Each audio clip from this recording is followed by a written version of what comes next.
Hello friends. आज जो हम टॉपिक से स्टार्ट करेंगे वो है provisions affecting accounting treatment in the absence of partnership deed.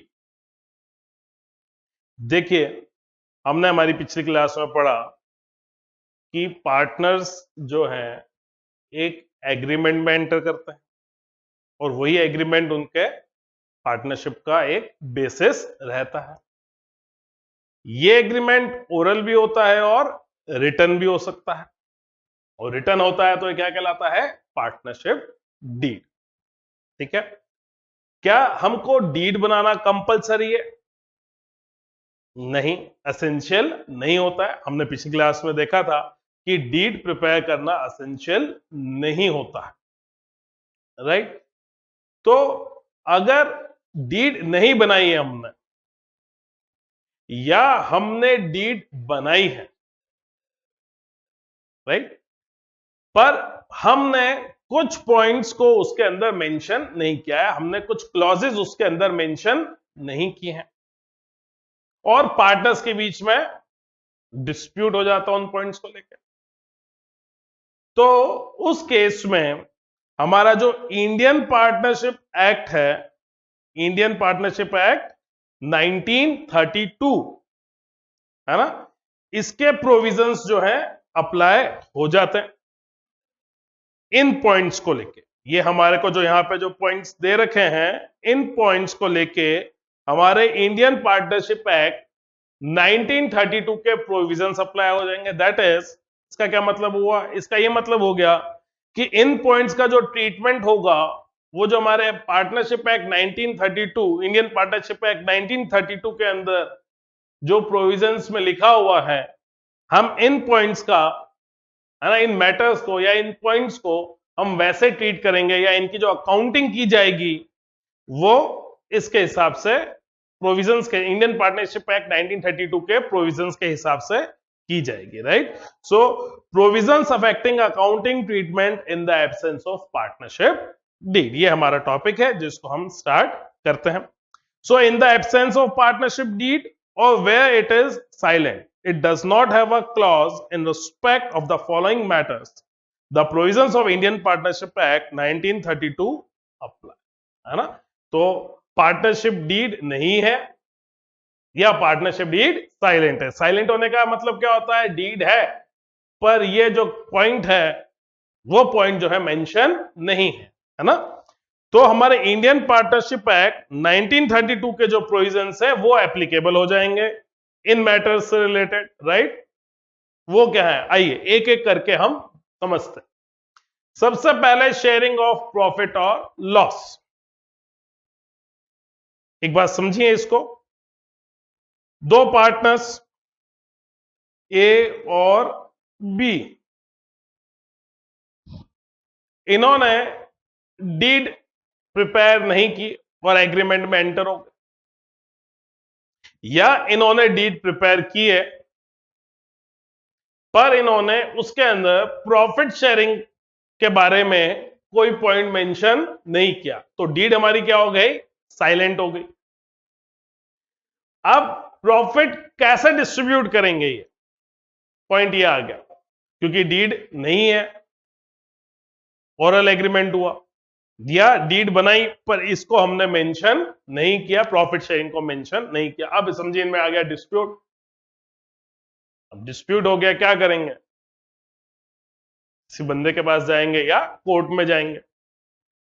Court में जाएंगे, कोर्ट बोलेगा लाइए डीड लाइए, तो क्या बोलेंगे? ये डीड है सर, पर ये पॉइंट मेंशन नहीं है। या ये बोल देंगे हमारे पास तो डीड ही नहीं है। डीड नहीं है तो वहां पे भी जो जज है वो भी बोलेगा ठीक है डीड नहीं है, कोई बात नहीं, हम हमारा एक्ट देखते हैं पार्टनरशिप का, that is Indian partnership act 1932, उसमें क्या लिखा हुआ है वही होगा। तो उसमें क्या लिखा हुआ है प्रॉफिट शेयरिंग को लेके? अगर डीड नहीं है या डीड साइलेंट है तो क्या लिखा हुआ है? दैट इज, उसमें लिखा हुआ है profits losses are to be shared equally by the partners. That is, profits और लॉसेस को पार्टनर्स कैसे शेयर करेंगे? इक्वली शेयर करेंगे। ठीक है, कब? अगर डीड नहीं है या डीड साइलेंट है, तो उस केस में प्रॉफिट्स और लॉसेस को कैसे शेयर किया जाएगा? Equally, right? Next is interest on capital. Interest on capital is not paid या allowed to the partner. Again deed नहीं है या डीड साइलेंट है. पार्टनर डिमांड करता है कि मेरे को इंटरेस्ट ऑन कैपिटल चाहिए, है ना? ए हमारे पास पार्टनर ए कहता है मैंने बिजनेस में पैसा लगाया ज्यादा, तो मेरे को 15% इंटरेस्ट ऑन कैपिटल चाहिए. अब बी मना कर रहा है, नहीं. अगेन वही चीज है ना, अगर ये कोर्ट में जाते हैं तो अगेन वहां पे डीड मांगी जाती है, और डीड नहीं होने पे क्या होगा? हमारे इंडियन पार्टनरशिप एक्ट 1932 के प्रोविजंस एप्लीकेबल हो जाएंगे. इसमें क्या बोला हुआ इंटरेस्ट ऑन कैपिटल को? Interest on capital is not paid या अलाउड टू द पार्टनर्स, है ना? पार्टनर्स को कोई भी इंटरेस्ट ऑन कैपिटल का अमाउंट नहीं दिया जाएगा अगर डीड नहीं है या डीड साइलेंट है, right? Next, interest on drawings. Interest on drawings is not charged from the partners. हम पार्टनर से इंटरेस्ट ऑन ड्रॉइंग्स चार्ज नहीं करेंगे. इंटरेस्ट ऑन ड्रॉइंग हम पार्टनर से लेते हैं, ठीक है? तो हम उससे चार्ज करते हैं. तो अगर डीड साइलेंट है या हमने पार्टनरशिप डीड प्रिपेयर ही नहीं की है, तो इस केस में हम पार्टनर से इंटरेस्ट ऑन ड्रॉइंग चार्ज नहीं करेंगे, उससे इंटरेस्ट ऑन ड्रॉइंग्स नहीं लिया जाएगा, ठीक है? Next, interest on loan bye partners. Interest on advance या लोन बाय पार्टनर. अगर किसी पार्टनर ने फर्म को लोन दिया है, राइट? हमने पढ़ा ये पिछली क्लास में, पढ़ा था नहीं पढ़ा था? याद करिए, है ना? अगर किसी पार्टनर ने फर्म को क्या किया है? लोन दिया है, तो क्या ट्रीटमेंट होता है? उसका राइट होता है, देखिए, इंटरेस्ट लेना उसका राइट है. अब अगर डीड नहीं है या डीड साइलेंट है तो क्या होगा? Interest on loan by partner is paid या अलाउड एट 6% पर एनम. किस रेट पे देंगे हम उसको? 6% पर एनम पे देंगे, ठीक है? Interest on loan by a partner is a charge against profit. It means interest is paid whether the firm earns profit or incurs loss.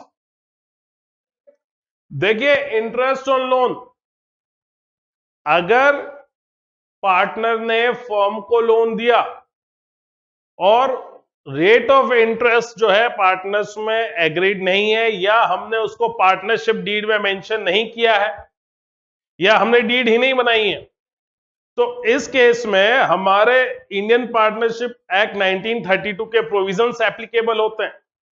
उसके अंदर क्या मेंशन है? उसके अंदर मेंशन है कि अगर किसी पार्टनर ने फर्म को लोन दिया है तो हम उसको 6% पर एनम की रेट पे इंटरेस्ट देंगे, ठीक है? ये देना ही देना है.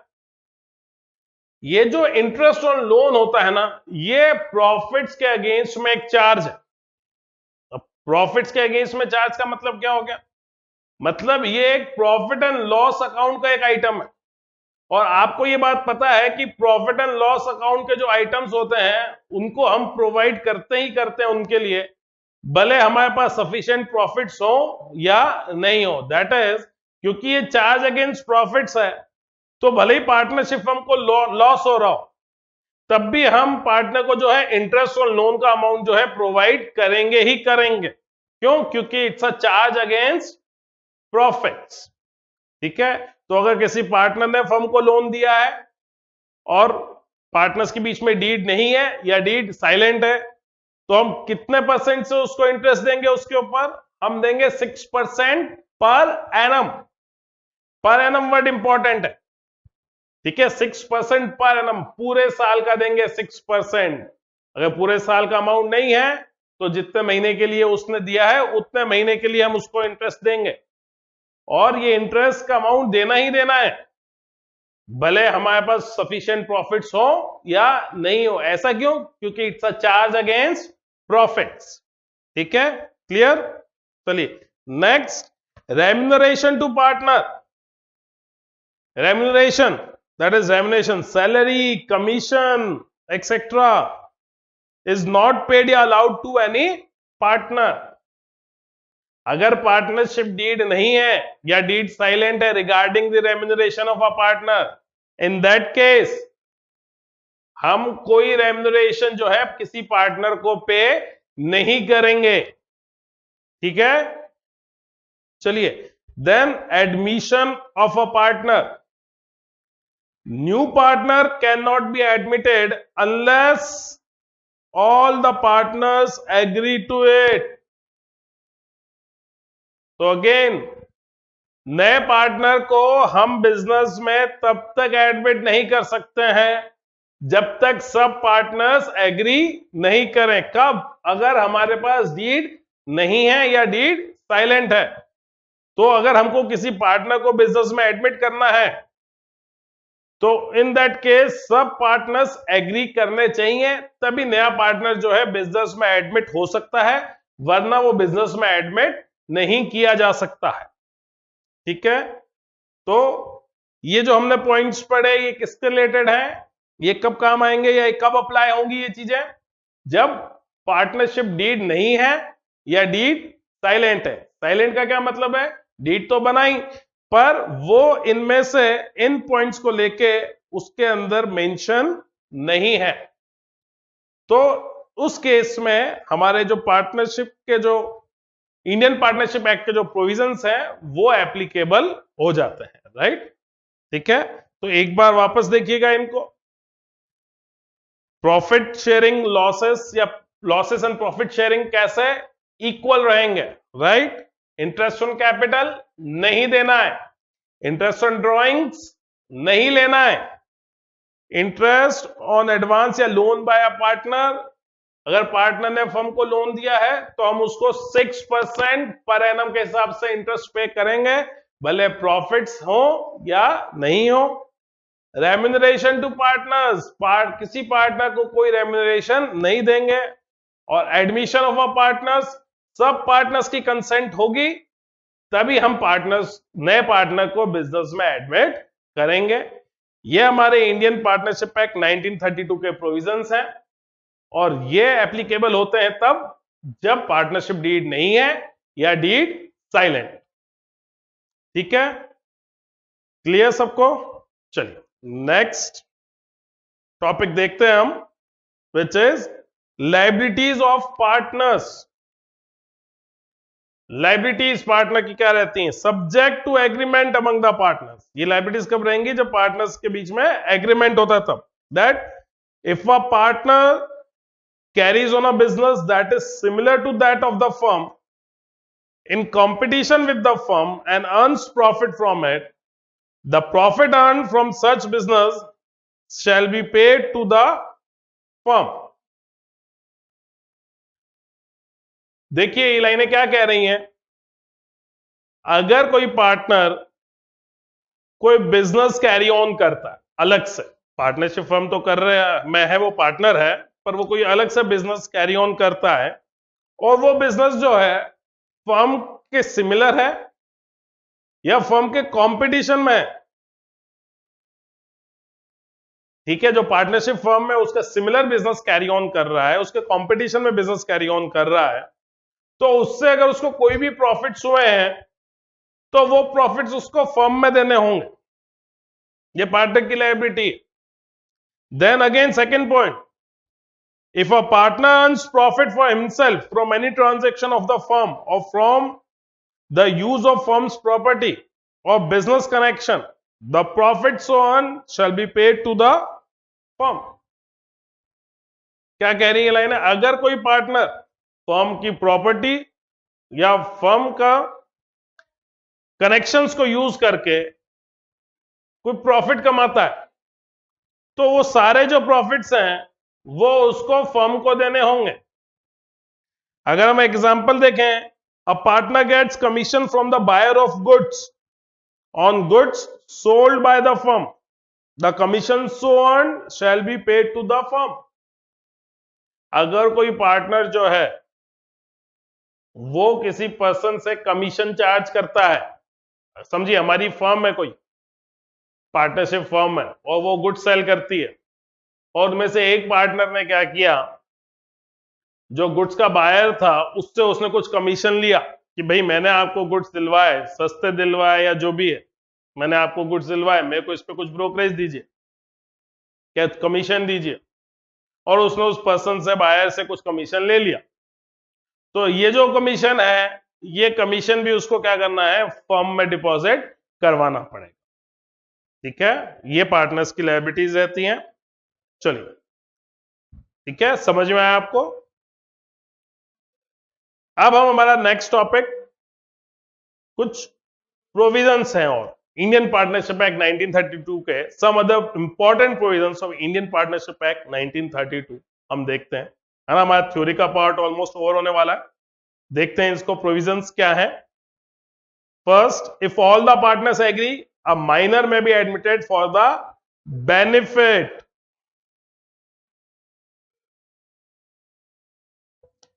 Benefit of partnership, section 30। अगर सब पार्टनर्स एग्री करेंगे तो हम माइनर को पार्टनरशिप के बेनिफिट्स में एडमिट कर सकते हैं। ये हमारे इंडियन पार्टनरशिप एक्ट 1932 के प्रोविजंस में चीज मेंशन है। ठीक है। Second point, a person may be admitted as a partner either with the consent of all the existing partners or in accordance with the agreement among the partners, section 31। ये section 31 क्या कह रहा है कि हम किसी पर्सन को partnership firm में एज अ पार्टनर एडमिट कर सकते हैं या तो सब पार्टनर्स की कंसेंट से, सब पार्टनर्स एग्री कर रहे हैं तो हम उस नए पर्सन को एज अ पार्टनर एडमिट कर सकते हैं, या फिर जो हमारे पार्टनरशिप डीड में जो हमने कंडीशन मेंशन कर रखी है उस कंडीशन के अकॉर्डेंस में हम उसको क्या कर सकते हैं, पार्टनरशिप फर्म में एडमिट कर सकते हैं। देखिए समझिएगा, डीड नहीं है या डीड साइलेंट है, तो अभी हमने ऊपर प्रोविजंस पढ़े, उसमें क्या लिखा हुआ है एडमिशन ऑफ अ पार्टनर को लेके, ये एडमिशन ऑफ अ पार्टनर को लेके क्या लिखा हुआ है, new partner cannot be admitted unless all the partners agree to it. नए पार्टनर को कब तक एडमिट नहीं करेंगे, जब तक सब पार्टनर एग्री नहीं करें। ये तो कब, जब डीड नहीं है या डीड साइलेंट है। पर अगर डीड में कुछ मेंशन है, हमने डीड में मेंशन कर दी कंडीशन, नए पार्टनर को एडमिट करने की कंडीशन मेंशन कर दी है और सब पार्टनर्स ने उसमें साइन कर रखे हैं डीड पे, तो वो अगर कंडीशन फुलफिल हो रही है तो हम नए पार्टनर को फर्म में एडमिट कर सकते हैं, भले ही सारे पार्टनर एग्री नहीं कर रहे हो। समझे, हमने बोल दिया 10 पार्टनर एक बार पार्टनरशिप में एडमिट कर रहे हैं, उन्होंने लिख दिया 80% पार्टनर्स अगर एग्री करेंगे तो हम किसी को नया पार्टनर एडमिट कर सकते हैं।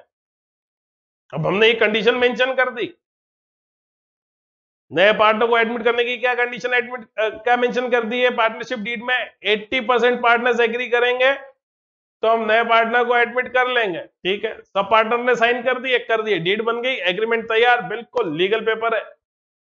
अब नया पार्टनर को एडमिट करने की बारी आई, 10 मेंबर्स थे, 10 में से 9 ने वोट कर दिया फेवर में और एक अगेंस्ट में खड़ा हुआ है, फिर क्या करेंगे, हम नए पार्टनर को एडमिट करेंगे, क्यों, 90% एग्री कर गए। पर यही अगर डीड में कंडीशन मेंशन नहीं होती तो हमारे प्रोविजंस लग जाते हैं, राइट। और प्रोविजंस क्या कहते हैं, तब एडमिट करेंगे जब सब पार्टनर एग्री करें, राइट। तो ये कंडीशन समझिएगा, ध्यान रखिएगा इसको। Third point, a partner may retire from the firm either with the consent of all the other partners or in accordance with an agreement among the partner. एक partner जो है वो फर्म से रिटायर हो सकता है अगर सब पार्टनर्स उसको एग्री करते हैं, कंसेंट से, सब पार्टनर्स की कंसेंट होती कि हाँ भाई रिटायर हो सकते हैं। ठीक है, या फिर जो आपने डीड में कंडीशन मेंशन कर रखी है उसके अकॉर्डिंग, ठीक है। पार्टनर, अगर कोई पार्टनर बिजनेस से रिटायर होना चाह रहा है, राइट, तो वो कब रिटायर हो सकता है? जब सब पार्टनर कंसेंट देते हैं, चलिए आप रिटायर हो जाइए, कोई बात नहीं। या डीड में अगर जो चीज मेंशन है, जो कंडीशन मेंशन कर दी हमने, उस कंडीशन को फुलफिल करके वो पार्टनर क्या हो सकता है? रिटायरमेंट ले सकता है, ठीक है। ये हमारा है section 32। Next, registration of the firm is optional and not compulsory, section 69। Firm का रजिस्ट्रेशन करवाना जो है वो ऑप्शनल है, आपकी मर्जी तो फर्म का रजिस्ट्रेशन करवाएं, आपकी मर्जी हो तो ना करवाएं, इट्स ऑप्शनल, ये कंपल्सरी नहीं है कि करवाना ही करवाना है, ठीक है। Next, unless otherwise agreed by the partners in the partnership deed, a firm is dissolved on the death of partners, section 35। क्या कह रहा है ये सेक्शन? कि अगर किसी पार्टनर की डेथ हो जाती है तो उस फर्म को डिसॉल्व करना पड़ता है जब तक इसके अगेंस्ट में हमारी पार्टनरशिप डीड में मेंशन नहीं हो, unless otherwise agreed by the partners in the partnership deed। otherwise agreed, इसके अपोजिट एग्री करें। a firm में dissolved on the death of a partner, that is, अगर किसी पार्टनर की डेथ हो जाती है तो फर्म को डिसॉल्व करना पड़ता है, ठीक है। कब नहीं करेंगे? जब पार्टनरशिप डीड में इसके अगेंस्ट में हमने मेंशन कर रखा है, हमने मेंशन कर दिया पार्टनरशिप डीड में कि फर्म को हम डिसॉल्व नहीं करेंगे, अगर डेथ हो जाती है पार्टनर की तो हम फर्म को डिसॉल्व नहीं करेंगे, अगर हमने ये मेंशन कर रखा है तो हमको पार्टनरशिप फर्म को डिसॉल्व करने की जरूरत नहीं पड़ेगी in case of a death of a partner. पर अगर हमने ये चीज मेंशन नहीं की है तो हमको पार्टनरशिप फर्म को डिसॉल्व करना पड़ता है, ठीक है। चलिए, note, it should be noted that above provisions of the Indian Partnership Act 1932 are applied when partnership deed does not exist or where it exists but does not have a clause to this effect। ये सारे provisions कब applicable होंगे? जब deed नहीं है या deed silent है, ठीक है, तब ये सारे प्रोविजंस एप्लीकेबल होंगे हमारे। ये प्रोविजंस जो हमने पढ़े इंपॉर्टेंट प्रोविजंस, और जो हमने ये ऊपर पढ़े थे ये पार्टनरशिप डीड के प्रोविजन, ठीक है, ये वाले सारे प्रोविजंस ये कब एप्लीकेबल होते हैं? जब डीड नहीं है या फिर डीड साइलेंट है, ठीक है। चलिए, अब हम इलस्ट्रेशन देखते हैं provisions of the Indian partnership act 1932 को लेके। ये हमारा क्वेश्चन जो है हमारी टीएस ग्रेवाल 2020 का फर्स्ट इलस्ट्रेशन है, ठीक है। चलिए हम क्वेश्चन को पढ़ते हैं एक बार और फिर हम इसको देखते हैं। सिंपल थ्योरी क्वेश्चन है, न्यूमेरिकल्स अभी स्टार्ट नहीं हुए हैं, है ना, हम बस न्यूमेरिकल्स पे पहुंचने वाले हैं। देखिए क्या कह रहे हैं, Ambarish, Lalit and Charu are partners in a firm without a partnership deed, without a partnership deed. तीन पार्टनर्स हैं विदाउट अ पार्टनरशिप डीड। अब देखिए लास्ट में पढ़िए, how will be the matters resolve. हमारा क्वेश्चन ये है, मैटर्स को रिजॉल्व क्या करना, मैटर क्या क्या है एक बार ये देखते हैं। पहला देखिए, Ambarish has contributed more capital than other partners and demands interest on capital at 10% per annum, but Lalit and Charu do not agree with him। तो हमारे पास कंडीशन क्या है? हमारे पास ये कंडीशन है कि अम्बरीश ने बिजनेस में ज्यादा कैपिटल लगा रखी है और वो जो है उस कैपिटल पे 10% पर एनम के हिसाब से इंटरेस्ट डिमांड कर रहा है, इंटरेस्ट ऑन कैपिटल डिमांड कर रहा है 10% पर एनम, पर ललित और चारू एग्री नहीं कर रहे। तो देखिए इसका क्या जवाब होगा, सबसे पहली बात तो ये हमारे दिमाग में आनी चाहिए, क्या डीड है? तो डीड नहीं है। देखिए, विदाउट अ पार्टनरशिप डीड, ये बिजनेस कैसे कर रहे हैं? बिना पार्टनरशिप डीड के बिजनेस कर रहे हैं। तो डीड नहीं होती है तो क्या होता है? तो हमारे इंडियन पार्टनरशिप एक्ट 1932 के प्रोविजंस एप्लीकेबल हो जाते हैं। अब वो प्रोविजंस क्या कहते हैं? Regarding interest on capital. तो आइए रिगार्डिंग इंटरेस्ट ऑन कैपिटल देखिए क्या कहा है। इंटरेस्ट ऑन कैपिटल के लिए क्या कह रहे हैं? Interest on capital is not paid या अलाउड टू पार्टनर्स।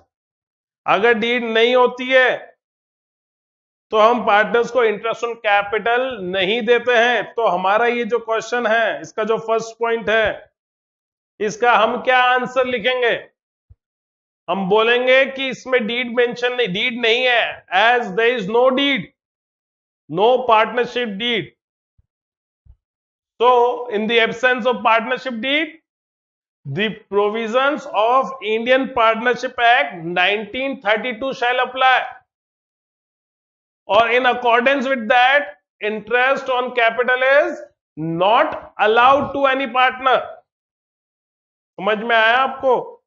हम यहां पे अम्बरीश को इंटरेस्ट ऑन कैपिटल नहीं देंगे, कुछ भी इंटरेस्ट ऑन कैपिटल नहीं दिया जाएगा। इनफैक्ट वो 10% डिमांड कर रहा है, कोई बात नहीं, हम उसको 1% भी इंटरेस्ट ऑन कैपिटल नहीं देंगे। क्यों? क्योंकि पार्टनरशिप डीड नहीं है। डीड नहीं है तो क्या होता है? हमारे इंडियन पार्टनरशिप एक्ट 1932 के जो प्रोविजंस हैं वो एप्लीकेबल हो जाते हैं। ठीक है, समझ में आया? चलिए देखिए, interest on capital is not payable to partner, therefore Amrish will not get interest on capital। ये हमारा आंसर। Next, Lalit devotes full time in the business and demands a salary of rupees 5,000 per month।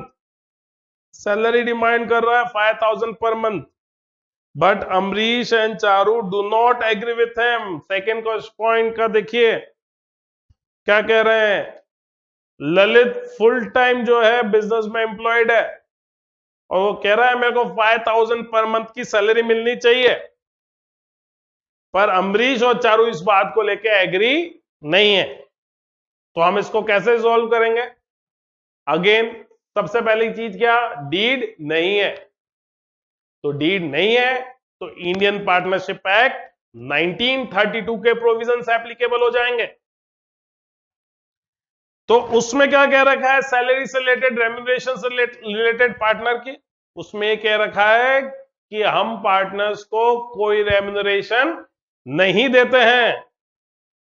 तो इसका हमारा आंसर क्या रहेगा? Again, as there is no partnership deed, तो in this condition the provisions of Indian partnership act 1932 shall apply, and in accordance, in no salary is payable to any partner. So Lalit will not be paid with any salary. That is our answer. Clear? चलिए, ये हमारे 2 point cover हुए। Next point, Charu demands interest on the loan of 50,000 given by her at the market rate of interest, that is at the rate 12% per annum। अच्छा point है। चारू ने firm को loan दिया है 50,000 रुपीस का और वो उसके ऊपर इंटरेस्ट डिमांड कर रही है at a rate 12% per annum. तो अगेन याद कीजिए, डीड है क्या हमारे पास? डीड नहीं है। तो डीड नहीं होगी तो हम क्या करते हैं? हम चारू को कितना इंटरेस्ट देंगे? हम उसको इंटरेस्ट देंगे 50,000 इंटू 6/100। ये कितना अमाउंट आता है? 3,000। 3,000 कैसे लाया? 6/100 क्यों किया? क्योंकि डीड नहीं है, और डीड नहीं होती है तो हम पार्टनर को कितना इंटरेस्ट देते हैं? हम पार्टनर को देते हैं 6% पर एनम के हिसाब से इंटरेस्ट देते हैं, अगर उसने फर्म को लोन दिया है तो 50,000 का 6% कितना है? 3,000। तो हम 3,000 रुपीज का जो है उसको इंटरेस्ट देंगे। उसने 12% डिमांड किया, उससे कुछ भी नहीं होता क्योंकि डीड नहीं है। तो अगेन इंडियन पार्टनरशिप एक्ट 1932 के प्रोविजंस एप्लीकेबल हो रहे हैं और उसके हिसाब से हम कितना इंटरेस्ट देंगे? हम इंटरेस्ट देंगे 6% पर एनम के हिसाब से इंटरेस्ट देंगे। और वो इंटरेस्ट का अमाउंट कितना बनेगा? वो इंटरेस्ट का अमाउंट बनेगा हमारा 3,000 रुपीज का इंटरेस्ट का अमाउंट बनेगा। ठीक है, समझ में आया? क्लियर? चलिए नेक्स्ट देखते हैं फिर हम। Ambarish has withdrawn 10,000 from the firm for his personal use. Personal use के लिए निकाला। Lalit and Charu demand that interest on drawing should be charge 10% per annum. लो जी, अम्बरीश ने बिजनेस में से 10,000 रुपीज जो है विड्रॉ किए हैं अपने पर्सनल यूज के लिए। अब ललित और चारू कह रहे हैं कि उस पे इंटरेस्ट लेंगे हम, फर्म इंटरेस्ट चार्ज करेगी अम्बरीश से, और वो भी 10% पर एनम के हिसाब से। तो अगेन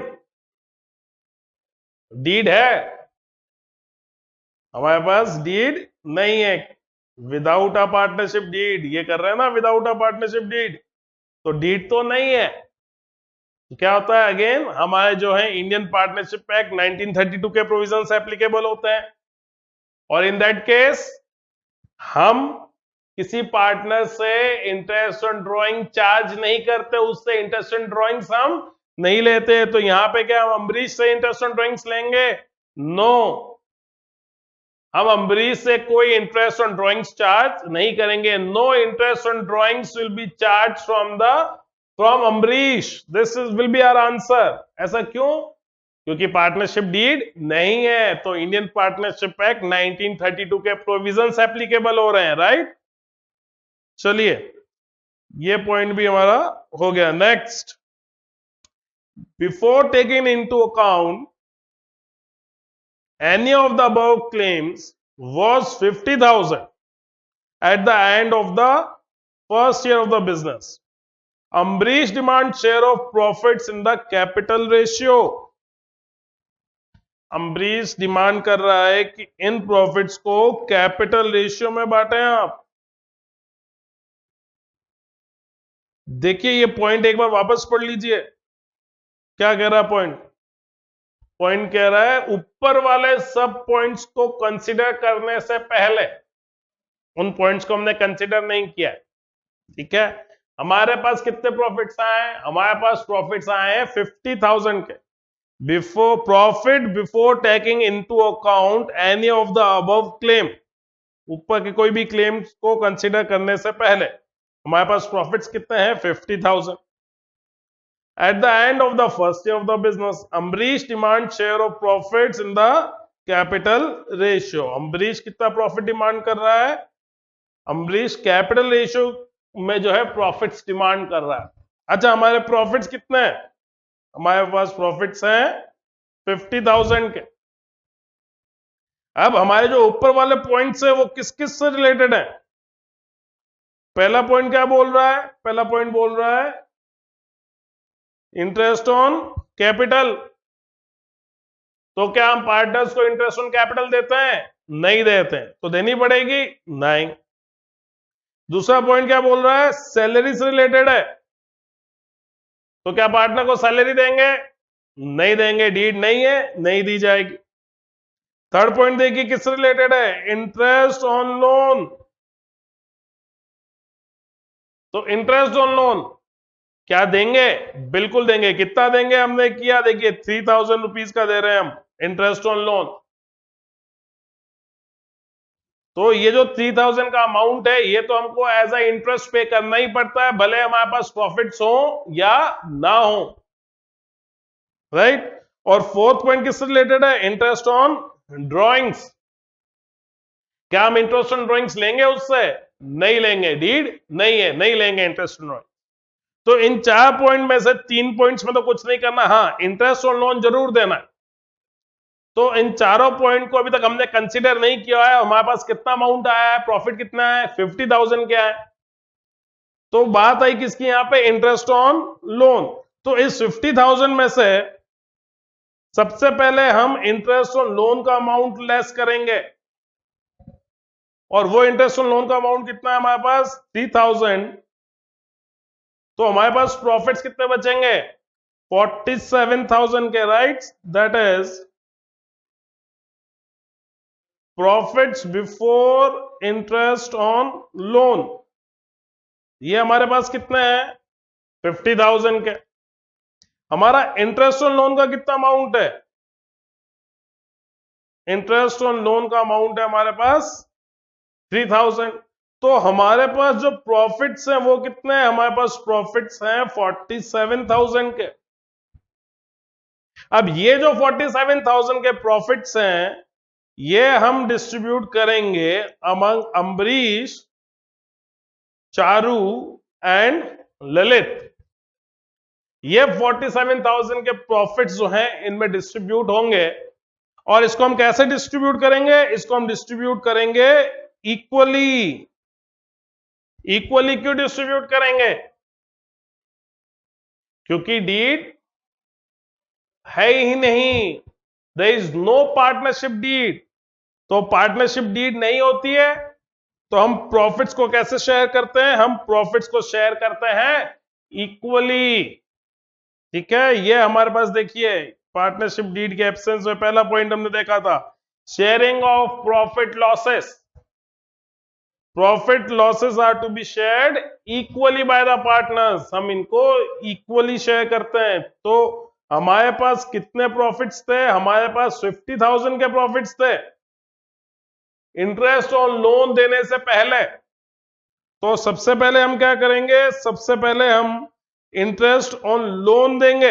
ये इंटरेस्ट ऑन लोन, ये अमाउंट हटाइए, कितना बचा हमारे पास, हमारे पास बचा 47,000। और इस 47,000 को हम अम्बरीश, चारू और ललित में इक्वली डिस्ट्रीब्यूट करेंगे। ठीक है, चलिए तो हमारा आंसर क्या रहेगा, 47,000 will be distributed among the partners equally. ये हमारा आंसर रहेगा, है ना। हम कैपिटल की रेशियो में डिस्ट्रीब्यूट नहीं करेंगे। चलिए नेक्स्ट देखिए, last point, Lalit wants to introduce his son Inder as partner, Charu objects to his proposal. Again Lalit चाहता है कि उसका सन इंदर, उसको बिजनेस में एज अ पार्टनर एडमिट कर लिया जाए, पर चारू इस पे ऑब्जेक्ट कर रही है। तो अगेन डीड तो है ही नहीं हमारे पास, और डीड नहीं होती है तो नए पार्टनर को हम बिजनेस में कैसे एडमिट करते हैं, with the consent of all the partners.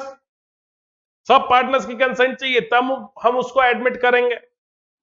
तो यहां पे चारू ऑब्जेक्ट कर रही है कि नहीं, उसको एडमिट नहीं किया जाएगा। तो क्या इंदर को हम एडमिट करेंगे एज अ पार्टनर, नहीं, इंदर को हम एज अ पार्टनर एडमिट नहीं कर सकते, क्योंकि यहां पे सब पार्टनर्स की कंसेंट नहीं है ना। In the absence of deed, हमारे जो इंडियन पार्टनरशिप एक्ट 1932 के प्रोविजंस एप्लीकेबल होते हैं, उसमें क्या लिखा हुआ है, related to the admission of a partner, a new partner can be admitted only with the consent of all the partners. तो यहां सब पार्टनर्स की कंसेंट नहीं है, तो हम इसको इंदर को एज अ पार्टनर एडमिट नहीं करेंगे। ठीक है, चलिए ये क्वेश्चन हमारा खत्म हुआ।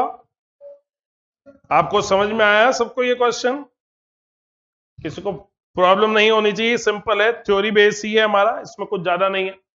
चलिए हम हमारा next topic, interest on loan by partner and by the firm to the partner, ये देखते हैं। फिर हम देखेंगे profit and loss appropriation account वाला टॉपिक जो मैं आपको बार बार कह रहा था। चलिए स्टार्ट करते हैं। Interest on loan by the partner to the firm, है ना। हम पार्टनर जो है वो फर्म को लोन दे रहा है, तो उसके ऊपर जो इंटरेस्ट होता है उसको हम कैसे ट्रीट करेंगे, हम इसके अंदर ये देखते हैं। चलिए स्टार्ट करते हैं। If any partner has given loan to the firm, he shall get interest at the agreed rate as written in the partnership deed or as agreed otherwise. In the absence of the agreement, the Indian Partnership Act 1932 will apply and the lending partner will get interest at the rate 6% per annum on loan amount.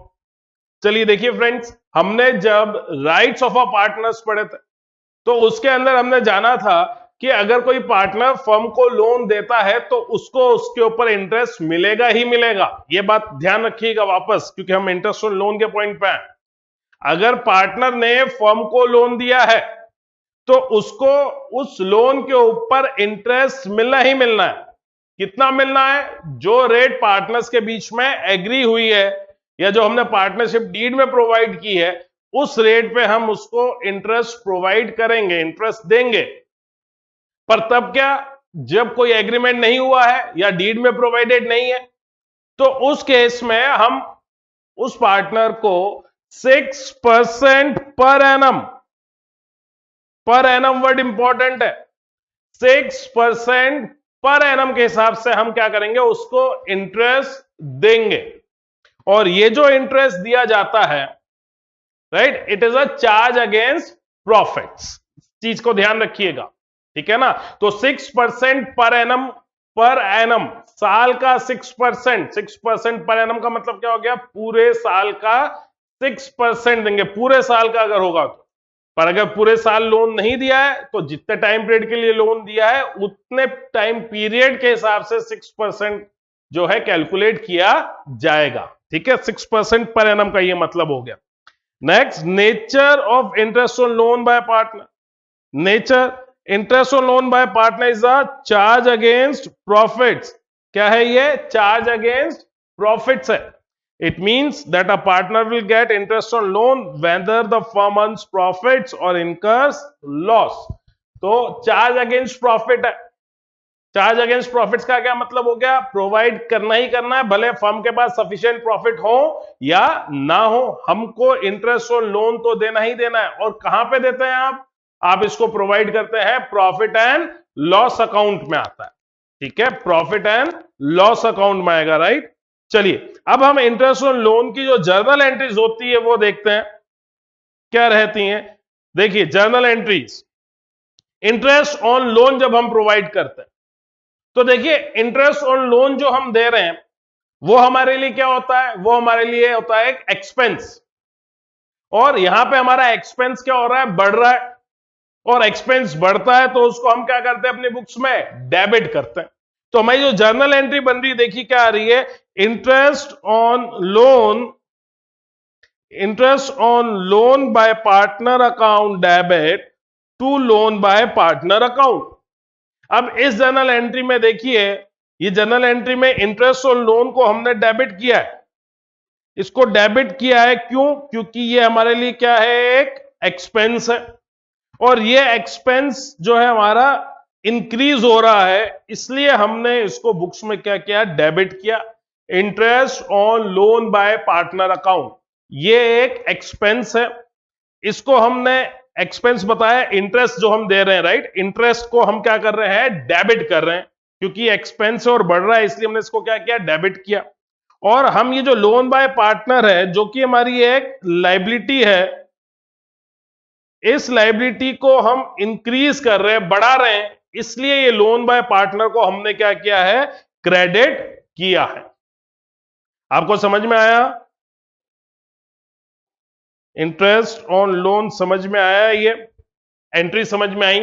Interest on loan by partner account debit. Interest on loan by partner को debit क्यों किया? ये basically interest के amount को हम debit कर रहे हैं ना, इंटरेस्ट ऑन लोन से आप कंफ्यूज मत ही होगा। तो इंटरेस्ट, ये इंटरेस्ट हमको पे करना पड़ रहा है, फर्म के लिए क्या है, एक एक्सपेंस।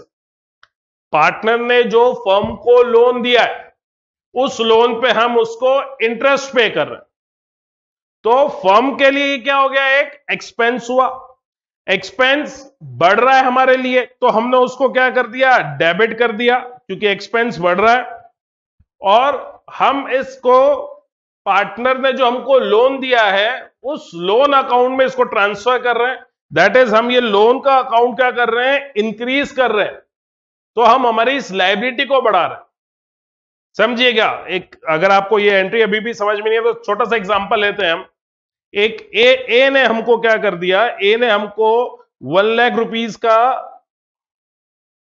सॉरी 1 लाख रुपीज का उसने हमको क्या कर दिया, लोन प्रोवाइड किया था। हम ये जो इंटरेस्ट प्रोवाइड कर रहे हैं, इस इंटरेस्ट में इस इंटरेस्ट का अमाउंट हम उसके लोन अकाउंट में ट्रांसफर करके उसमें ऐड कर रहे हैं। लोन बाय पार्टनर को क्रेडिट करने का ये मतलब हुआ, हम लोन बाय पार्टनर जो उसने लोन दिया उसके लोन के अमाउंट को हम इंक्रीज कर रहे हैं, that is with the amount of interest. अगर मैं बोलूं कि 2000 का जो है इंटरेस्ट पे कर रहे हैं हम, तो 2000 से उसकी लोन की जो वैल्यू है वो हम बढ़ा रहे हैं। तो यहां पे ये इसलिए लोन बाय पार्टनर को हम क्रेडिट कर रहे हैं, दैट इज हमारी लायबिलिटी को हम इंक्रीज कर रहे हैं। ठीक है, समझ में आया? चलिए, तो ये हमने एंट्री की, ये हमने इंटरेस्ट ऑन लोन देने के लिए एंट्री। अब इंटरेस्ट ऑन लोन क्या है? इंटरेस्ट ऑन लोन एक नॉमिनल अकाउंट है, और हम ये जानते हैं नॉमिनल अकाउंट्स को हम क्या करते हैं, क्लोज करते हैं by transferring them either into trading और P&L अकाउंट। ठीक है ना, तो नॉमिनल अकाउंट है उसको क्लोज किया जाता है, तो हम उसको क्लोज करते हैं। उसको क्लोज करने की क्या एंट्री होती है? उसको क्लोज करने की एंट्री होगी profit and loss account debit. हमारे लिए एक एक्सपेंस हो रहा है, एक्सपेंस को जब हम क्लोज करते हैं तो P&L अकाउंट को हम क्या करते हैं, डेबिट करते हैं, दैट इज हम हमारे प्रॉफिट्स को कम करते हैं जब P&L अकाउंट डेबिट होता है। To interest on loan by partner, ये interest on loan by partner जो है ये यहां पे ऊपर डेबिट हुआ और यहां पे ये क्रेडिट होके क्या हो गया, क्लोज हो गया। ठीक है, और ये अमाउंट हमने कहां से चार्ज कर लिया, हमने चार्ज कर लिया प्रॉफिट एंड लॉस अकाउंट से, हमने इसको चार्ज कर लिया। समझ में आया आपको? इंटरेस्ट ऑन लोन का टॉपिक समझ में आया, interest on loan by the partner to the firm, ये आपको चीज समझ में आई है ना? जो पार्टनर ने फर्म को लोन दिया है हम उसको उसके ऊपर इंटरेस्ट प्रोवाइड करते हैं। ये जो हम इंटरेस्ट प्रोवाइड करते हैं this is a charge against profits, ये प्रॉफिट्स के अगेंस्ट में चार्ज होता है और हमको ये देना ही देना है, भले हमारे पास सफिशिएंट प्रॉफिट्स हो या सफिशिएंट प्रॉफिट्स ना हो। कहां पे शो होता है ये? प्रॉफिट एंड लॉस अकाउंट में शो होता है।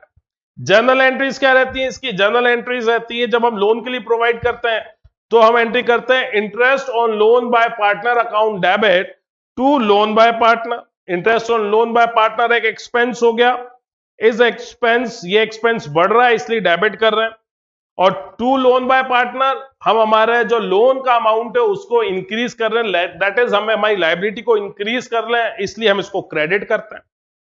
देन अब हम इस इंटरेस्ट ऑन लोन, क्योंकि नॉमिनल अकाउंट है तो इसको हमको क्लोज करना होगा। क्लोज कैसे करेंगे? P&L अकाउंट के थ्रू। उसको क्लोज करने की एंट्री क्या आ गई? Profit and loss account debit to interest on loan by partner account. ठीक है, क्लियर, समझ में आया? चलिए, अब हम क्या करते हैं, हम एक इलस्ट्रेशन करते हैं इंटरेस्ट ऑन लोन पे। ये इलस्ट्रेशन जो है आपके TS ग्रेवाल का जो 2000 TS ग्रेवाल की बुक में आपको अवेलेबल हो जाएगा। सॉल्व इलस्ट्रेशन है, इलस्ट्रेशन नंबर 2 होगा, ये देखिएगा उसमें एक बार, है ना? चलिए हम देखते हैं क्या कह रहा है ये इलस्ट्रेशन। एक बार हम आराम से इस इलस्ट्रेशन को पढ़ेंगे और फिर हम इसको सॉल्व करेंगे। ठीक है, चलिए न्यूमेरिकल पार्ट स्टार्ट हो रहा है, और अब आप न्यूमेरिकल पार्ट बेसिकली मैं तो बहुत इंजॉय करता हूं करवाना, आप भी इंजॉय करिएगा, अच्छा लगता है न्यूमेरिकल्स करके। हमारा अकाउंटेंसी में बेसिकली न्यूमेरिकल्स ही हम करते हैं, इंपॉर्टेंट भी रहता है। चलिए देखते हैं, स्टार्ट करते हैं क्या कह रहे हैं। ये कह रहे हैं Akhil and Bharat are partners sharing profits and losses in the ratio of 2:3। ठीक है, 2:3 की रेशियो में प्रॉफिट शेयर कर रहे हैं with capitals of rupees 2 lakh and 1 lakh respectively on 1st October 2019।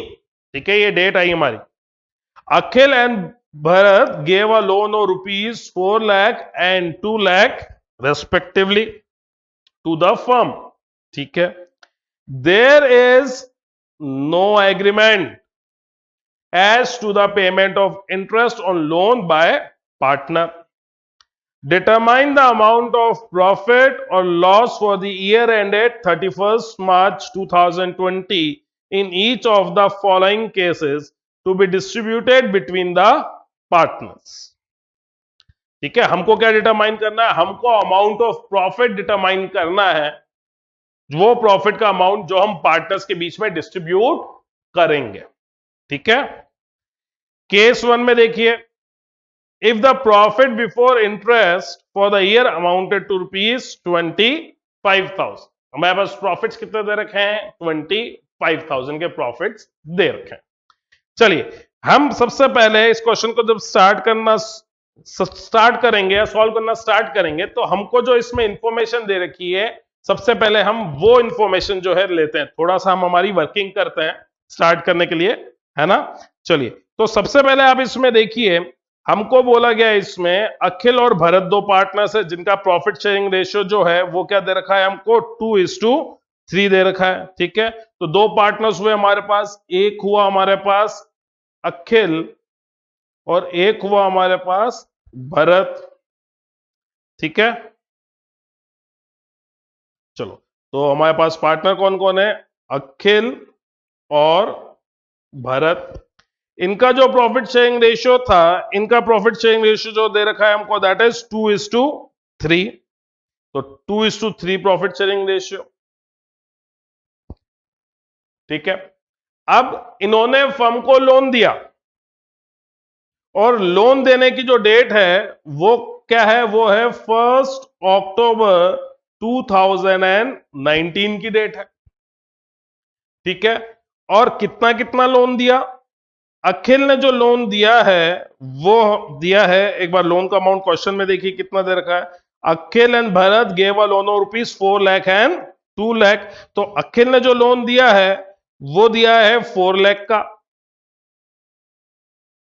और भरत ने जो लोन दिया है वो दिया है 2 लाख का। ठीक है, कब दिया है? 1 अक्टूबर 2019। हमारा अकाउंटिंग ईयर कहां एंड हो रहा है? हमारा अकाउंटिंग ईयर एंड हो रहा है 31 मार्च 2020। क्लियर है? ठीक है, अब आप आपका क्वेश्चन देखिए एक बार, इसमें जो इंपॉर्टेंट चीजें हम वो पढ़ते हैं।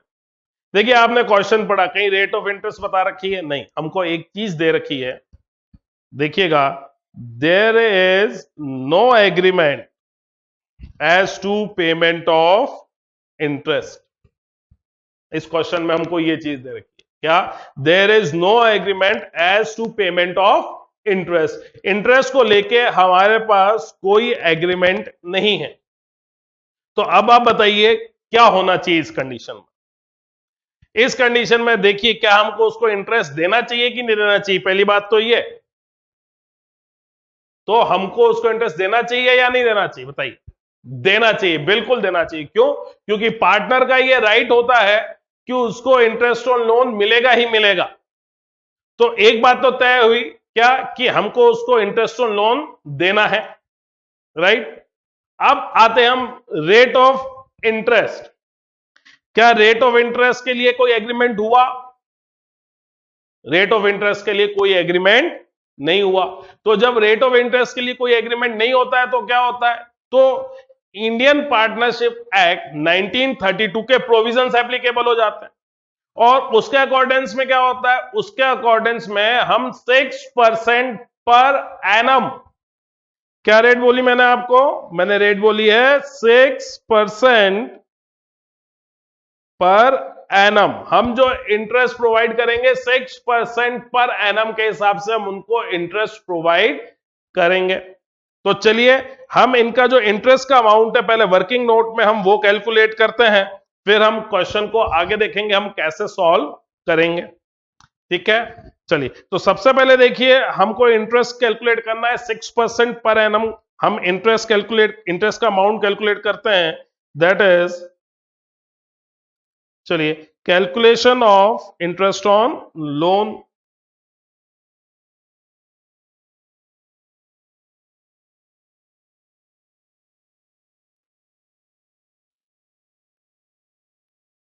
सबसे पहले हम अखिल के लिए करते हैं।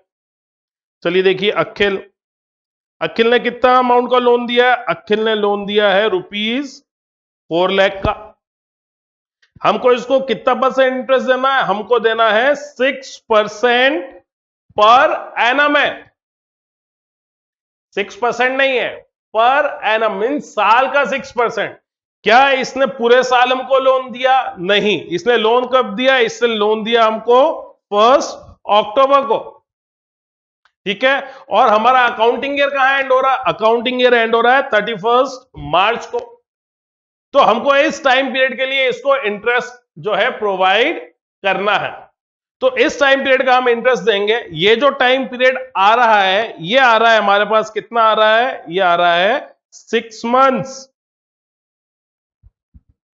तो हम जो इसको इंटरेस्ट देंगे वो कितने टाइम पीरियड का देंगे? 6 मंथ्स। तो 4 लाख इंटू 6/100 कितने मंथ्स के लिए?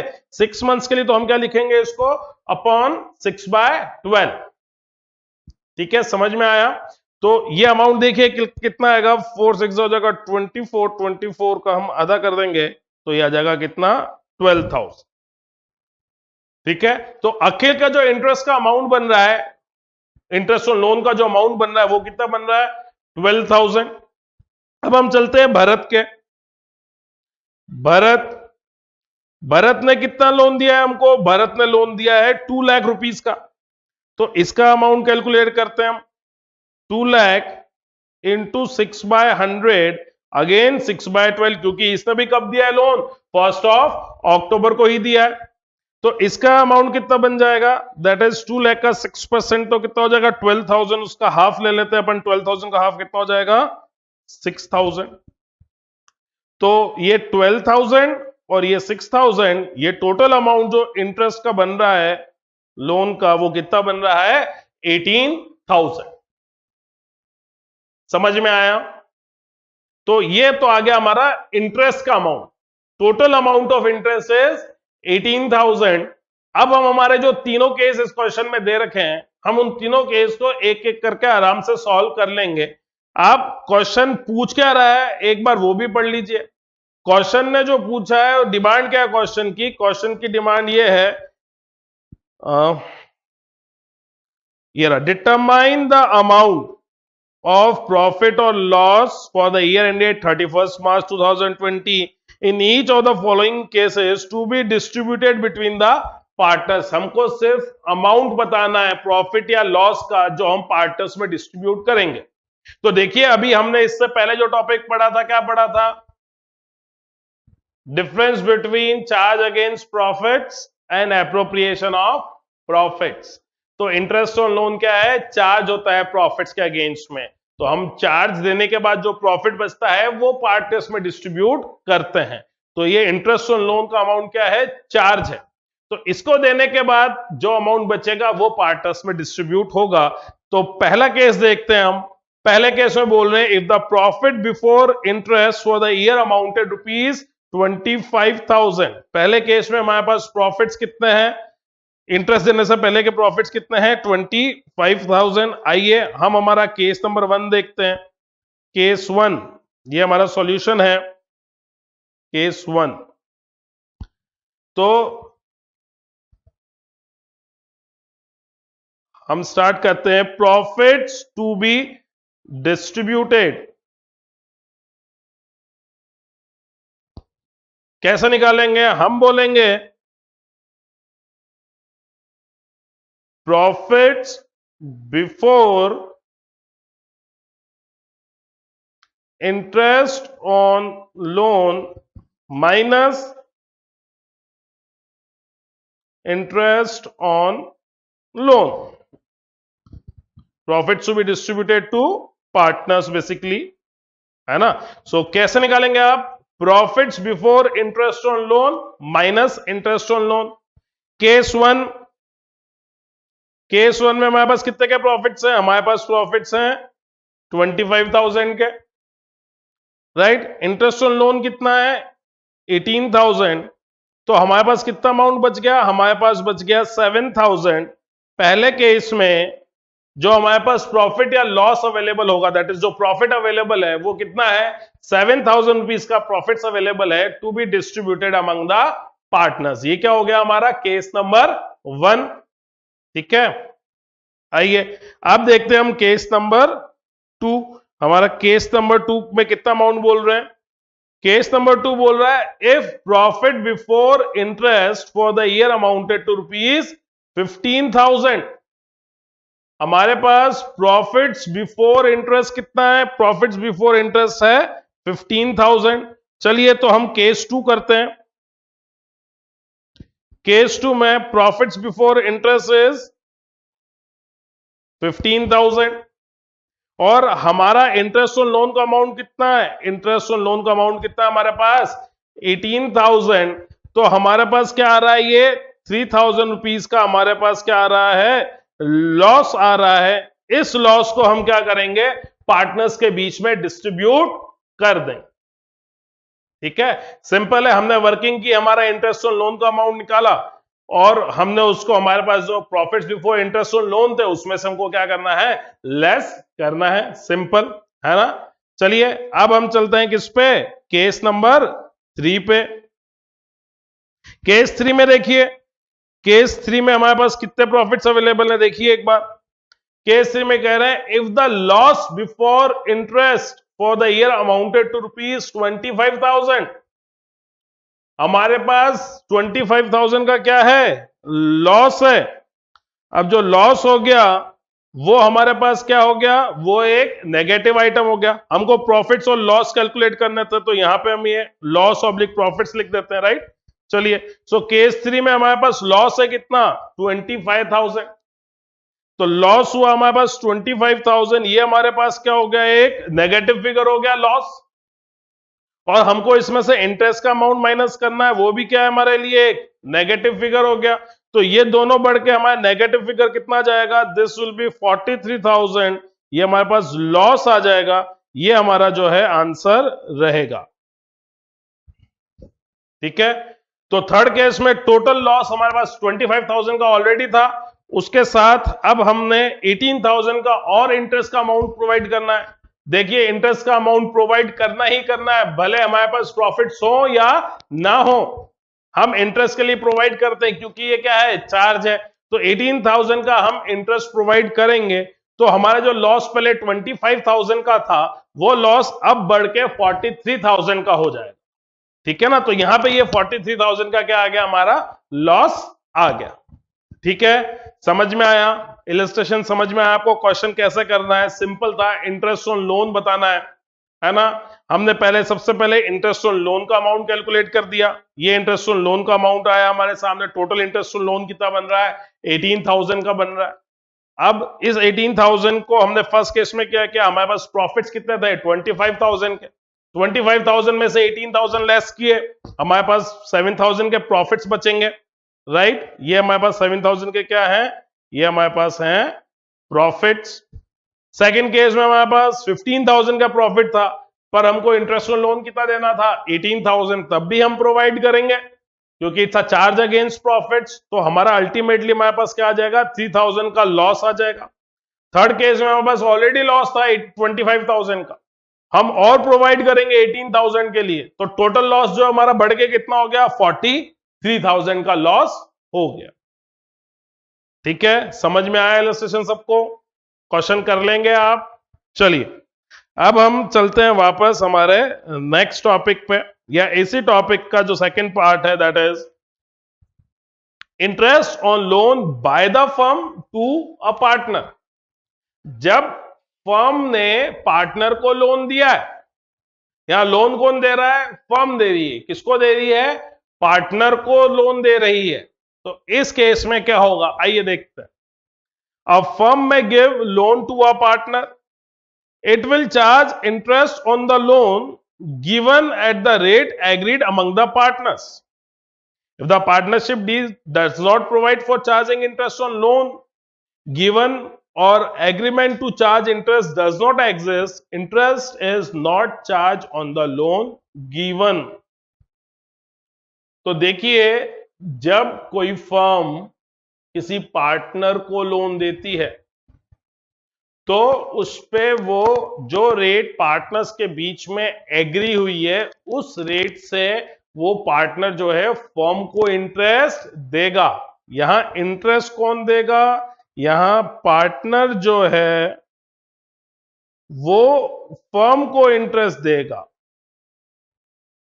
पार्टनर फर्म को इंटरेस्ट देगा। समझ में आई बात? पार्टनर दे रहा है फर्म को इंटरेस्ट, ठीक है। किस रेट पे देगा?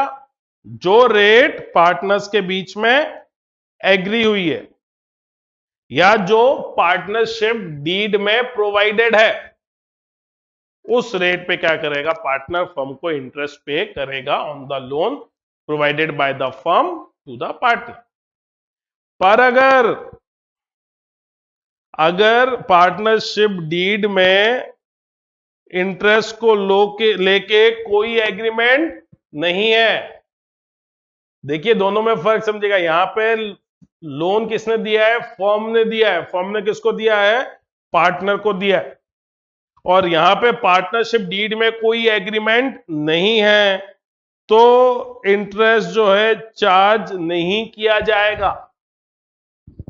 अगर फर्म ने पार्टनर को लोन दिया और पार्टनर्स के बीच में इसको लेके कोई एग्रीमेंट नहीं है या पार्टनरशिप डीड में प्रोवाइडेड नहीं है कि हम कितना रेट ऑफ इंटरेस्ट से जो है इंटरेस्ट लेंगे, तो उस केस में कोई इंटरेस्ट चार्ज नहीं किया जाएगा। कब? जब लोन किसने दिया है? फर्म ने दिया है पार्टनर को, है ना। पहले वाला केस हम पढ़ रहे थे जब पार्टनर ने फर्म को लोन दिया, और इस केस में क्या हो रहा है? फर्म पार्टनर को लोन दे रही है ना। लोन कौन दे रहा है? लोन फर्म दे रही है। लोन दे रही है फर्म, किसको दे रही है? पार्टनर को। और इंटरेस्ट कौन दे रहा है? इंटरेस्ट पार्टनर दे रहा है फर्म को। समझ में आया दोनों में फर्क? ठीक है, चलिए अब इसकी हम इंटरेस्ट की जर्नल एंट्री देख लेते हैं। इंटरेस्ट ऑन लोन, अगर एग्रीमेंट होगा तो बिल्कुल हम उससे इंटरेस्ट लेंगे, पार्टनर से इंटरेस्ट लेंगे।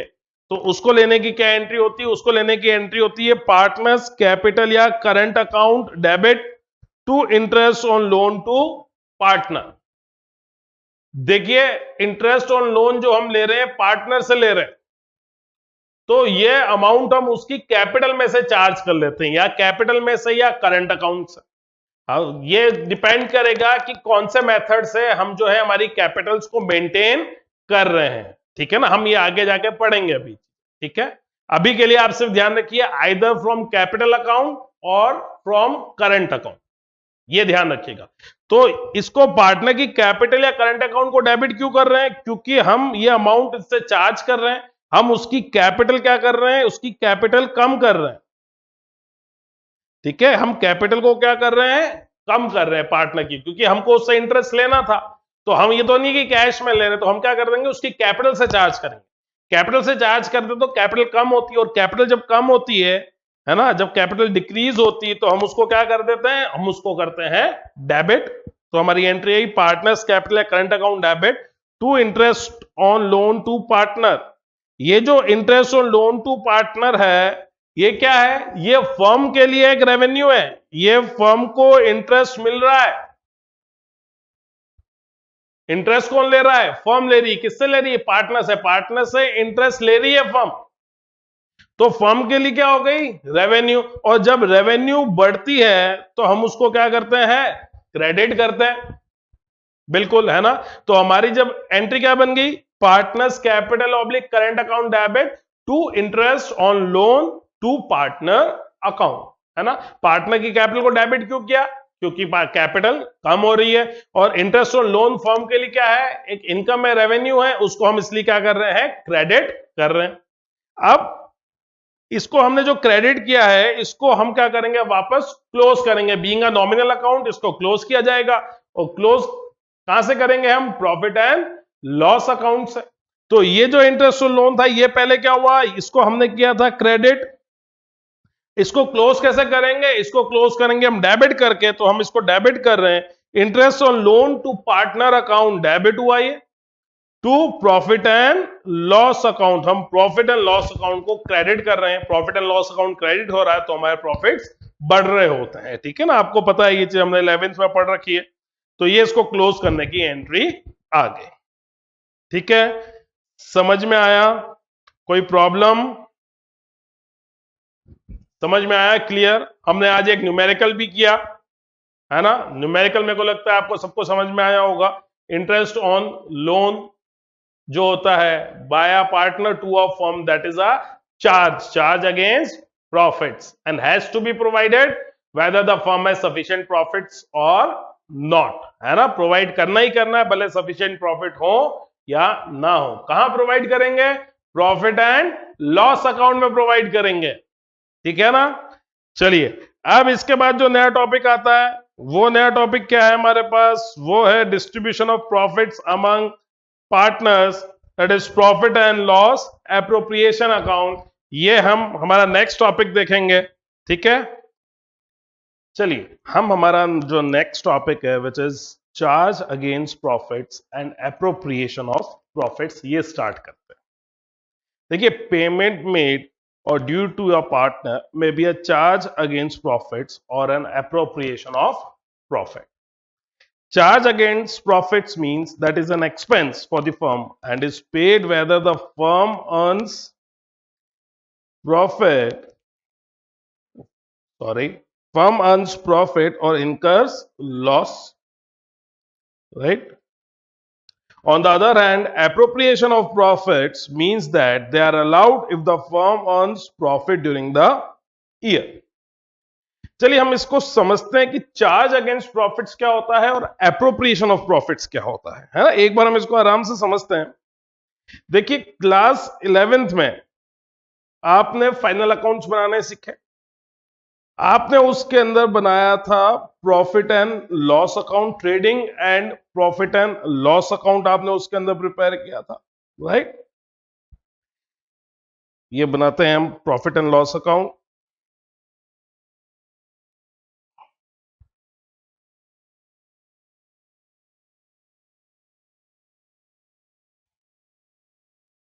ठीक है, आपने प्रॉफिट एंड लॉस अकाउंट बनाया था। इस प्रॉफिट एंड लॉस अकाउंट में आप क्या करते थे?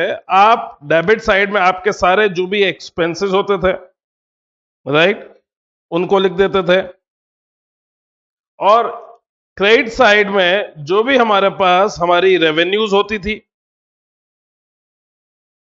हम उसको लिख देते थे, ठीक है।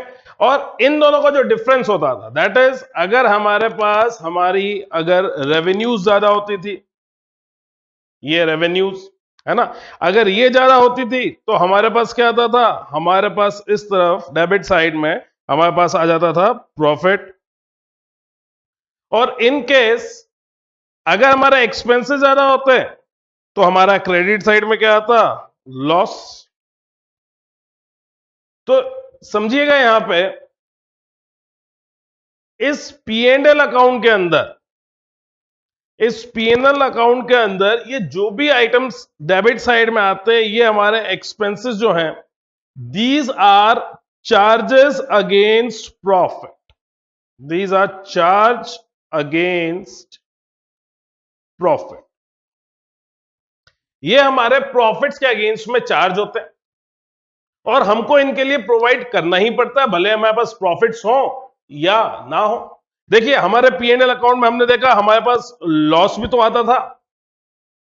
लॉस आता था ना, कैसे आता लॉस? क्योंकि हमारे एक्सपेंसेस क्या होते हैं? ज्यादा होते हैं, और रेवेन्यूज क्या होती? कम होती।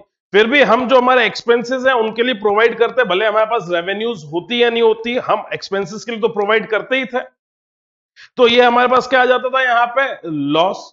तो ये जो चार्ज अगेंस्ट प्रॉफिट्स होते हैं, बेसिकली इनको आपको प्रोवाइड करना ही होता है, भले हमारे पास सफिशिएंट प्रॉफिट्स हो या ना हो। और ये कहां अपीयर करते हैं? ये अपीयर करते हैं प्रॉफिट एंड लॉस अकाउंट में। You are getting? Charge against profits का क्या मतलब हो गया? बेसिकली वो आइटम जिनको हम प्रोवाइड करते ही करते हैं, भले हमारे पास प्रॉफिट्स हो या ना हो, और ये प्रॉफिट एंड लॉस अकाउंट के अंदर अपीयर करते हैं। समझ में आया? चार्ज अगेंस्ट प्रॉफिट्स, है ना। देखिए, लॉस आया नहीं आया यहां पे, हम ये लॉस लाए ना, ये लॉस लेके आए, दैट इज, मतलब हमारे पास क्या हुआ? हमारे एक्सपेंसेस ज्यादा हो रहे तो लॉस आ रहा है ना। तो हमारे एक्सपेंसेस ज्यादा हो रहे हैं और हम उनके लिए प्रोवाइड कर रहे हैं, तो हमारे पास क्या आता है, लॉस आता है। ये होते हैं charge against profits. These expenses जो P&L में अपीयर कर रहे हैं, इनको हम बोलते हैं charge against profit. That is, इनके लिए हमको प्रोवाइड करना ही होता है, भले हमारे पास सफिशिएंट प्रॉफिट हो या ना हो। ठीक है, I hope charge against profits आपको समझ में आया। अब हम आगे बढ़ते हैं, that is appropriation of profit की तरफ। देखिए, ये जो यहां पे ये प्रॉफिट आया P&L अकाउंट में, ये प्रॉफिट, चलिए एक बार वापस हम देखते हैं, इसको छोड़ते हैं, एक बार वापस आएंगे इसके ऊपर, एप्रोप्रिएशन ऑफ प्रॉफिट पे आते हैं वापस। देखिए एप्रोप्रिएशन ऑफ प्रॉफिट्स, देखिए पार्टनर्स जो हैं पार्टनरशिप डीड बनाते हैं, राइट।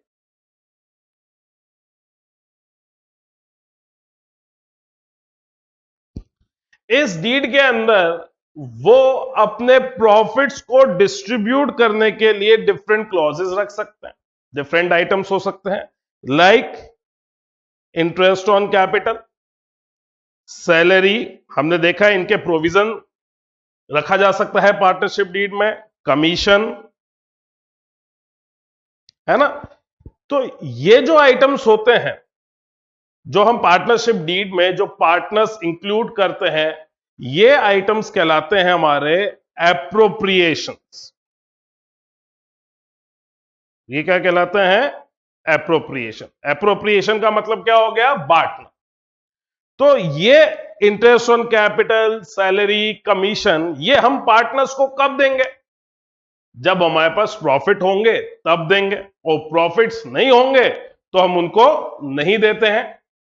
तो जब हमारे पास प्रॉफिट एंड लॉस अकाउंट में यहां पे ये जो प्रॉफिट है ये आता है, तो इस प्रॉफिट को पार्टनर्स आगे जाके बांटते हैं, जो उनकी डीड में जिस हिसाब से मेंशन है, पार्टनरशिप डीड उन्होंने जैसा बनाई है, उसके अंदर जो क्लॉजेस हैं, उन क्लॉजेस को ध्यान में रख के इस अवेलेबल प्रॉफिट को डिस्ट्रीब्यूट किया जाता है। और इसको जो हम डिस्ट्रीब्यूट करते हैं वो कहलाता है appropriation of profits, that is profits को बांटना। तो प्रॉफिट होते हैं तो बांटे जाएंगे, प्रॉफिट नहीं होंगे तो वो प्रॉफिट्स नहीं बांटे जाते हैं, एप्रोप्रिएशन का ये मतलब। ठीक है ना।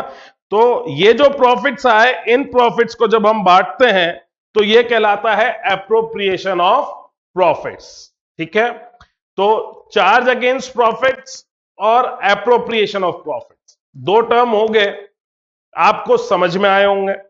चार्ज का मतलब क्या हो गया, आपको प्रोवाइड करना ही करना है, भले सफिशिएंट प्रॉफिट्स हो या ना हो। और कहां पे आते हैं, प्रॉफिट एंड लॉस अकाउंट का पार्ट रहता है। एप्रोप्रिएशन ऑफ प्रॉफिट का मतलब क्या हो गया, कि जो प्रॉफिट आया उस प्रॉफिट को जब हम बांटते हैं, ठीक है, कि क्यों बांटते हैं, क्योंकि डीड में हमारे पास डिफरेंट क्लॉजेस होते हैं, उन प्रॉफिट्स को उस हिसाब से बांटा जाता है। जो पार्टनरशिप डीड बनती है उसके अंदर जो हम डिफरेंट क्लॉजेस रखते हैं, टर्म्स और कंडीशंस रखते हैं पार्टनर्स प्रॉफिट्स को डिस्ट्रीब्यूट करने के लिए, उसके हिसाब से जब हम प्रॉफिट्स को बांटते हैं, that is interest on capital, salary, commission etcetera item जब हम प्रोवाइड करते हैं, तो वो कहलाता है एप्रोप्रिएशन ऑफ प्रॉफिट्स। ये प्रॉफिट्स का एप्रोप्रिएशन कब होगा, जब प्रॉफिट्स होंगे तब होगा, नहीं तो नहीं होगा, है ना। प्रॉफिट बांटने प्रॉफिट्स को बांटना, प्रॉफिट होते हैं उनको बांटा जाता है। ठीक है, समझ में आया चार्ज और एप्रोप्रिएशन के बीच का फर्क। चलिए देखते हैं एक बार क्या लिखा, वापस पढ़ते हैं हम इसको एक बार, देखिए क्या कह रहे हैं। पेमेंट मेड और due to a partner may be a charge against profits or an appropriation of profits. Charge against profits means that it is an expense, इसको क्या बोला हमने, expense for the firm and is paid whether the firm earns profit or incurs loss. On the other hand, appropriation of profits means that they are allowed if the firm earns profit during the year.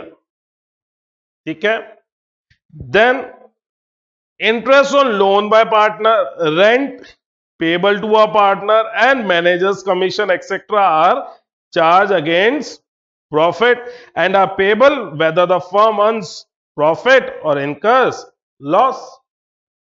तो देखिए, interest on loan by partner, rent payable to a partner, manager commission, ये charge हैं, these are charge against profits, है ना।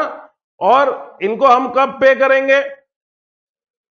भले हम profit earn करें या लॉस करें। और इनका पेमेंट कहां होता है? इनका जो पेमेंट है वो होता है प्रॉफिट एंड लॉस अकाउंट में। पेमेंट नहीं होता बेसिकली, इनको हम वहां पे शो करते हैं, चार्ज अगेंस्ट प्रॉफिट्स हैं, तो ये प्रॉफिट एंड लॉस अकाउंट के अंदर आता है। ठीक है, तो आप ये चीज जरूर ध्यान रखिएगा, that is interest on loan, rent payable और मैनेजर कमीशन, क्योंकि इसके ऊपर हमारे पास आगे क्वेश्चंस आएंगे। तो अभी इसको दिमाग में डालिए कि ये क्या होते हैं, ये चार्ज अगेंस्ट प्रॉफिट्स होते हैं। और ये कहां पे अपीयर होते हैं? ये अपीयर होते हैं प्रॉफिट एंड लॉस अकाउंट में। कहां पे आते हैं? प्रॉफिट एंड लॉस अकाउंट में। लास्ट ईयर देखा था मैनेजर कमीशन, आपने देखा था मैनेजर कमीशन वहां पे आता था। इनफैक्ट जो प्रोप्राइटर जो लोन देता था फर्म को, है ना, या हम बाहर से भी लोन लाते थे, उस लोन का इंटरेस्ट हम कहां शो करते थे? हम उसको प्रॉफिट एंड लॉस अकाउंट में शो करते थे। ठीक है, तो इस चीज को ध्यान रखिएगा। ये आइटम जो है, 3 आइटम्स आपको स्पेशली ध्यान रखने, क्योंकि हम जब न्यूमेरिकल्स करेंगे तो ये जो तीनों आइटम्स है वो न्यूमेरिकल्स में अपेयर करेंगे। तो आपको ध्यान होना चाहिए, ये प्रॉफिट एंड लॉस अकाउंट का आइटम है and these are charge against profits. ठीक है, चलिए अब आगे बढ़ते हैं। On the other hand, salary, commission to a partner, interest,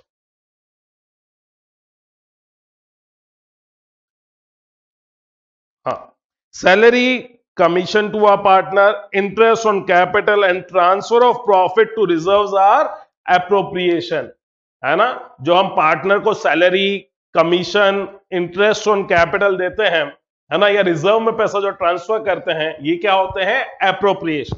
that means profits होते हैं तो दिए जाते हैं, प्रॉफिट्स नहीं होते हैं तो नहीं दिए जाते हैं। ठीक है, हमने पढ़ा था कल पार्टनरशिप डीड के बारे में भी पढ़ा था, राइट? वापस नहीं तो, अगर आपको ध्यान नहीं है तो वापस वो लेक्चर जरूर देखिएगा आप।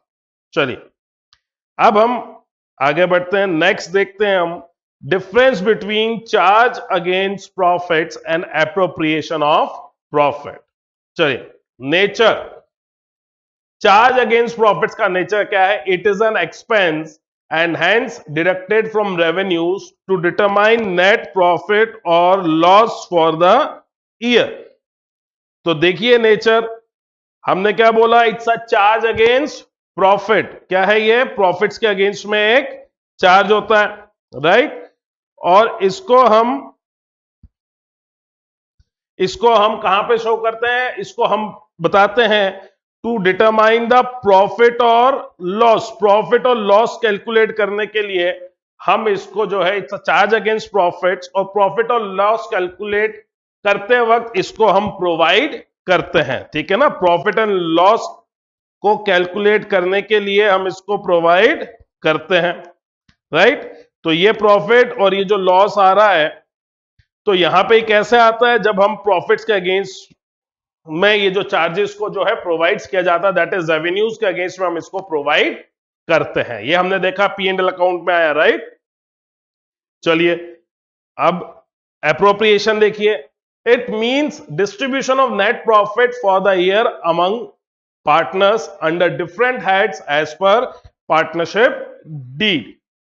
देखिए, एप्रोप्रिएशन हम इस टॉपिक के बाद इमीडिएटली जो पढ़ेंगे, that will be profit and loss appropriation account. तो जो एप्रोप्रिएशन ऑफ प्रॉफिट्स होते हैं, बेसिकली जब हम हमारा नेट प्रॉफिट फाइंड आउट करते हैं। नेट प्रॉफिट कहां फाइंड आउट करते हैं हम? प्रॉफिट एंड लॉस अकाउंट में। उस नेट प्रॉफिट को हम क्या करते हैं? पार्टनर्स के बीच में डिस्ट्रीब्यूट करते हैं in accordance with the partnership deed. तो वो क्या कहलाता है? वो कहलाता है एप्रोप्रिएशन ऑफ प्रॉफिट्स। तो यही लाइन यहां पे लिखी हुई है, it means distribution of net profit for the year among partners under different heads as per partnership deed. ठीक है, तो हम नेक्स्ट टॉपिक जो पढ़ेंगे profit and loss appropriation account का, उसमें ये सब चीजें आपको और बेटर वे में क्लियर हो जाएंगी। Now recording, it is debited to profit and loss account. देखिए, प्रॉफिट एंड लॉस अकाउंट में ये क्या होता है? डेबिट होता है जाके। ये देखिए, हमने जो profit and loss account prepare किया, ये प्रॉफिट एंड लॉस अकाउंट हमने प्रिपेयर किया, इसके अंदर हमने क्या किया? एक्सपेंसेस को क्या कर रहे हैं? हम डेबिट कर रहे हैं। राइट। सो चार्ज अगेंस्ट प्रॉफिट जो होते हैं वो कहां आते हैं, वो प्रॉफिट एंड लॉस अकाउंट के डेबिट साइड में आते हैं। ठीक है, चलिए नेक्स्ट देखते हैं हम। इसके लिए कह रहे हैं it is debited to profit and loss appropriation account. ठीक है, profit and loss appropriation account में हम इसको क्या करते हैं, डेबिट करते हैं। अब profit and loss appropriation account हमारा नेक्स्ट टॉपिक रहेगा, तो हम वहां पे जाके सीखेंगे इसको। Then priority, it is allowed before appropriation of profits. ठीक है, प्रॉफिट्स को डिस्ट्रीब्यूट करने से पहले इसको हम चार्ज करते हैं। और it is appropriated after accounting of all charges. तो प्रॉफिट्स का जो एप्रोप्रिएशन होता है वो कब होता है, जब हम सब चार्जेस के लिए प्रोवाइड कर चुके हों, तब हम क्या करते हैं, प्रॉफिट्स का एप्रोप्रिएशन करते हैं। तो जब नेट प्रॉफिट आएगा हमारा प्रॉफिट एंड लॉस अकाउंट में, प्रॉफिट एंड लॉस अकाउंट में जो नेट प्रॉफिट मिलेगा, दैट मींस जब सब चार्जेस के लिए हम प्रोवाइड कर चुके होंगे, उसके बाद जो हमारा प्रॉफिट बचेगा, हम उसके बाद क्या करेंगे, एप्रोप्रिएशन स्टार्ट करते हैं। ठीक है, नाउ एग्जांपल ध्यान रखिएगा, rent pay to a partner, interest on loan by a partner, है ना, क्योंकि 12th क्लास में हमको ये आइटम्स मिलेंगे, rent to a partner, interest on loan by partner, manager commission. ये 3 आइटम्स का आप ध्यान रखिएगा, हमको न्यूमेरिकल्स करते वक्त ये बार बार दिखेंगे। तो ये इसके एग्जाम्पल है, किसके एग्जाम्पल है, ये चार्ज अगेंस्ट प्रॉफिट्स के एग्जाम्पल है। ठीक है, और एप्रोप्रिएशन ऑफ प्रॉफिट्स में देखिए एग्जाम्पल क्या दिया हमको, that is salary to a partner, salary to a partner, interest on capital, transfer of profit to general reserve etcetera. ये हमारे किसके एग्जाम्पल्स हैं, ये एप्रोप्रिएशन ऑफ प्रॉफिट के एग्जाम्पल हैं।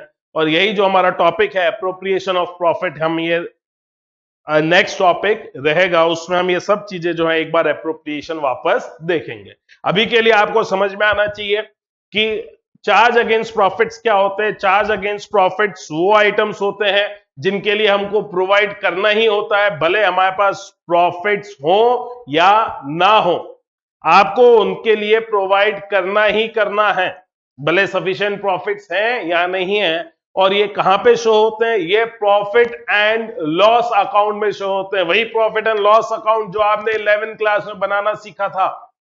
ठीक है, उसके डेबिट साइड में आते हैं।